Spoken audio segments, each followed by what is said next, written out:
Maithri movie makers தயாரிப்பில் AGS entertainment வழங்கும் அல்லு அர்ஜுன் நடிக்கும் புஷ்பா 2 டிசம்பர் 5 முதல் திரையரங்குகளில். GT Holidays, South India's #1 travel brand. You know you are special when you're with GT Holidays.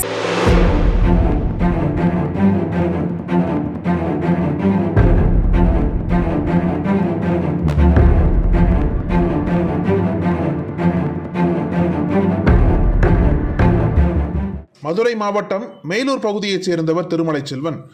33 வயதான இவர் கூலி வேலை செய்து வருகிறார்.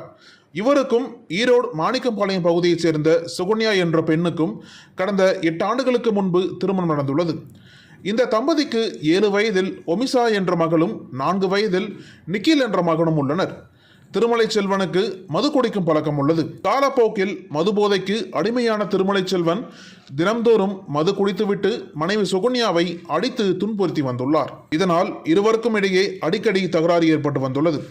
இருந்த போதிலும் திருமலை செல்வன் தனது குடிப்பழக்கத்தை விடவில்லை. இதனால் விரக்தியடைந்த சுகன்யா கடந்த 1 மாதத்திற்கு முன்பு தனது குழந்தைகளை அழைத்து கொண்டு ஈரோடு மாணிக்கம்பாளையம் ஆண்டிக்காட்டில் உள்ள தாய் வீட்டிற்கு சென்று விட்டார். மேலும் குடும்ப தேவைக்காக அதே பகுதியில் உள்ள ஒரு சாயப்பட்டறையில் வேலைக்கு சென்று வந்தார். இந்த நிலையில் கடந்த 8ஆம் தேதியன்று திருமலை செல்வன் தனது மனைவி மற்றும் குழந்தைகளை பார்ப்பதற்காக மாமியார் வீட்டிற்கு வந்துள்ளார். அப்போது கணவன் மனைவி இருவருக்கும் இடையே வாய் தகராறு ஏற்பட்டுள்ளது. இதில் ஆத்திரமடைந்த திருமலை செல்வன் தான் மறைத்து வைத்திருந்த பெட்ரோலை வீட்டில் இருந்த மனைவி மற்றும் 2 குழந்தைகளின் மீதும் ஊற்றி தீ வைத்துள்ளார். இதனை கண்டு பதறிய சுகன்யா குழந்தைகளை பத்திரமாக மீட்க முயன்றுள்ளார். அதில் பெண் குழந்தையை மட்டும் காப்பாற்றிய நிலையில் 4 வயது ஆண் குழந்தையின் மீது தீ முழுவதுமாக பரவியுள்ளது.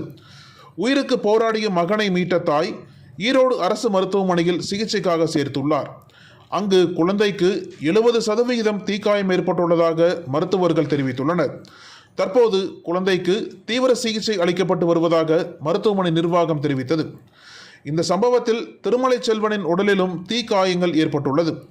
சம்பவம் குறித்து குழந்தைகளின் தாய் ஈரோடு வடக்கு காவல் நிலையத்தில் புகார் அளித்துள்ளார். புகாரின் பேரில் 2 பிரிவுகளின் கீழ் வழக்கு பதிவு செய்த காவல்துறை திருமலை செல்வனை உடனடியாக கைது செய்து நீதிமன்றத்தில் ஆஜர்படுத்தி சிறையில் அடைத்தனர். இதையடுத்து கடந்த 9ஆம் தேதி மேல் சிகிச்சைக்காக கோவை அரசு மருத்துவமனைக்கு அழைத்துச் செல்லப்பட்ட 4 வயது சிறுவன் சிகிச்சை பலனின்றி பரிதாபமாக உயிரிழந்தார். இந்த சம்பவத்தால் நிலை குழந்த சுகன்யா இறந்த மகனை மடியில் வைத்துக்கொண்டு கண்ணீர் விட்டு கதறினார். தற்போது இது தொடர்பான வீடியோ காட்சிகள் வெளியாகி பார்ப்போரை பதைபதைக்க வைக்கிறது.